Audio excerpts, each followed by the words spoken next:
Pada dinasti Joseon ada peraturan yang sangat kejam. Jika ratu melahirkan saudara kembar, makanya hanya bisa menerima bayi kali-kali saja. Sedangkan bayi perempuan harus mati, dengan begitu, ratu baru bisa menjaga posisinya. Untuk melindungi bayi perempuan, ratu masukkan sebuah benda ke leher bayi ini untuk mematikan nafas bayi sementara. Jenderal dinasti masuk untuk memeriksa, dan mengonfirmasi bahwa bayi sudah meninggal, tapi saat itu, tangan bayi bergerak. Jenderal dinasti sudah sadar hal ini tapi masih mau menyelamatkan bayi ini. Dengan begitu, putri ini dibawa keluar. Banyak tahun kemudian, bayi laki-laki sudah menjadi putra negara sedangkan bayi perempuan jadi selir di istana. Ketika sedang berusaha untuk mengambil sehelai sutra di pohon. Tiba-tiba, ada bola yang memukul cewek ini, lalu cewek terjatuh.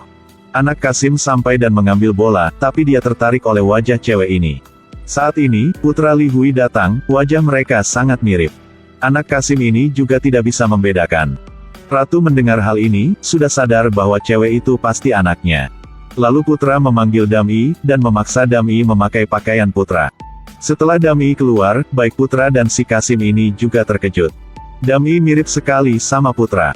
Anak Kasim juga tidak bisa membedakan mereka. Kemudian, putra memakai pakaian Dami dan pergi keluar istana. Setelah putra pulang, dia melihat banyak orang di kamarnya, ternyata raja sedang di sini. Raja bertanya bagaimana dengan pelajaran Dami. Dami sangat cepat menjawab, bilang isi yang mana paling menonjol. Raja menjelaskan dengan sabar, Dami tidak bisa menahan, dia memuji. Raja memang ganteng. Putra di luar ketakutan banget, tapi raja hanya tersenyum saja. Hari itu, Dami tidak sengaja menjatuhkan sehelai sutra, Jiwon tahu hal ini. Jiwon mengambil lalu mengejar Dami, saat ini, Dami sedang membaca buku. Jiwon tertarik oleh penampilan ini. Kodi.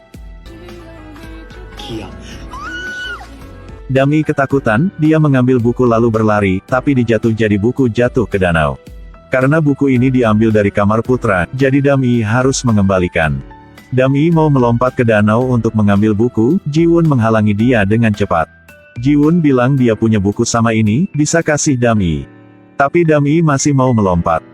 Mereka tidak hati-hati jadi sudah jatuh ke danau bersama, tapi Jiwon tidak bisa berenang. Dami menyelamatkan dia. Saat ini, Jiwon sudah pingsan, Dami hanya bisa lakukan resusitasi jantung paru. Jiwon bangun, hal ini memalukan dia. Ngapain kamu? Kamu seorang pelajar seni bela diri kan? Kenapa sampai jatuh ke danau? Tahukah kamu, aku sangat khawatir. Melihat Dami begitu mengkhawatirkan, Jiwon merasa hangat di hati. Putra negara dan selir mirip sepenuhnya, ratu setelah tahu hal ini, sudah memanggil Dami. Melihat bekas luka di leher, ratu pasti inilah anaknya. Tapi karena menjaga keamanan anak, ratu tidak bisa menerima. Sejak kali diselamatkan oleh Dami, Jiwon berusaha untuk melatih seni bela diri, bahkan Jiwon menulis lagi buku itu. Melihat buku ini, Dami sangat senang. Jiwon membantu Dami menjemur baju.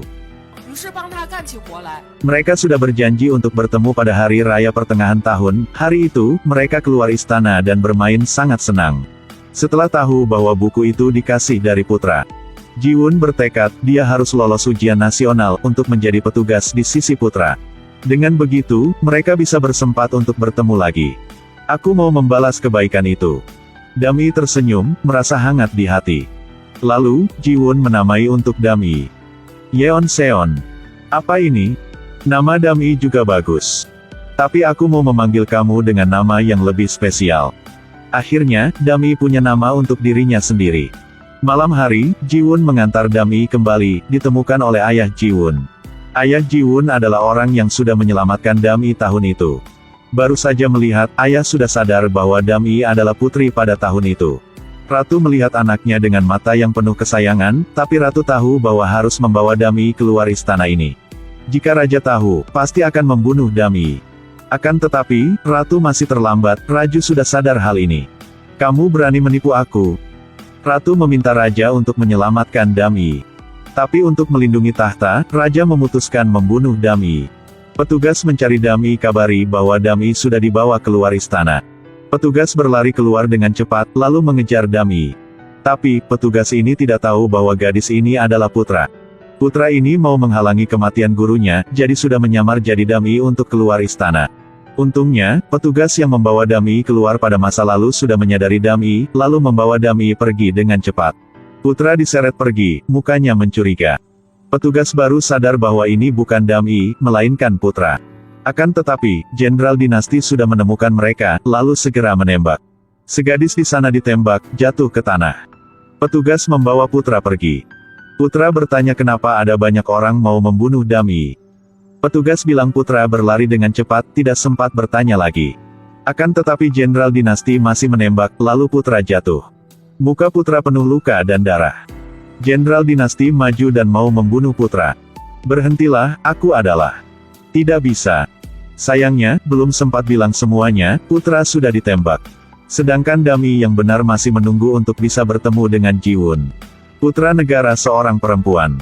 10 tahun yang lalu, Putra dikira Dam-i jadi dia dibunuh. Ratu menemukan jenazah putranya, untuk melindungi putrinya, Ratu memerintah putri menyamar jadi Putra. Sedangkan Ji-won, dia masih menunggu Dam-i di luar istana. Dengan begitu, Dam-i terus menyamar jadi Putra. Setelah dewasa, sifat Putra sangat aneh. Inilah kain sutra. Iya, aku tidak bisa mendapatkan kain kapas. Tolong, dipakai sementara.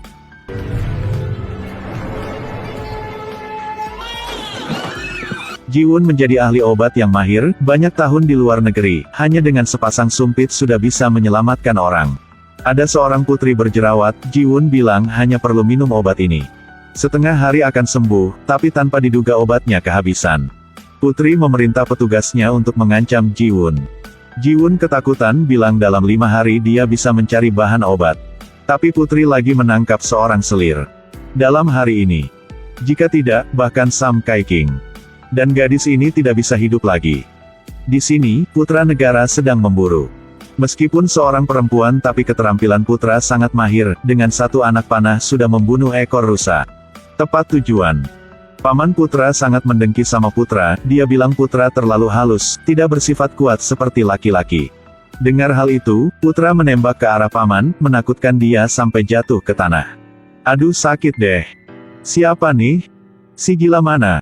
Paman bilang mau memburu lebih banyak untuk dipakai sebagai hadiah kepada Sang Heon kan. Si paman ini coba melihat anak panah ditembak di pohon dekatnya. Jika paman masih bilang sembarangan. Bahkan paman. Aku juga tidak memaafkan. Si paman ini dikritik di depan banyak orang, dia sangat marah lalu dia menyergap di sebuah sudut. Putra melihat ekor rusa, bersiap untuk menembak. Tanpa diduga, paman ini menembak Putra tapi tepat diikat rambut, jadi rambut Putra dilepaskan. Kuda juga ketakutan. Wajah wanita dari Putra ditampilkan, bajunya juga dilepaskan sedikit. Si paman melihat semuanya, dia sangat terkejut. Apa nih? Dia seperti wanita. Petugas sudah mau sampai, Putra khawatir jadi berkuda berlari dengan cepat. Putra pergi ke sebuah danau yang terpencil, lalu lepaskan baju di luar, mengikat lagi tali baju. Tanpa diduga, ada suara jejak kaki, pria di belakang pohon sudah melihat semuanya. Putra melempar pedang ke pohon, pria berdiri, ternyata Ji-won mencari daun obat di sini. Sekarang aku tidur.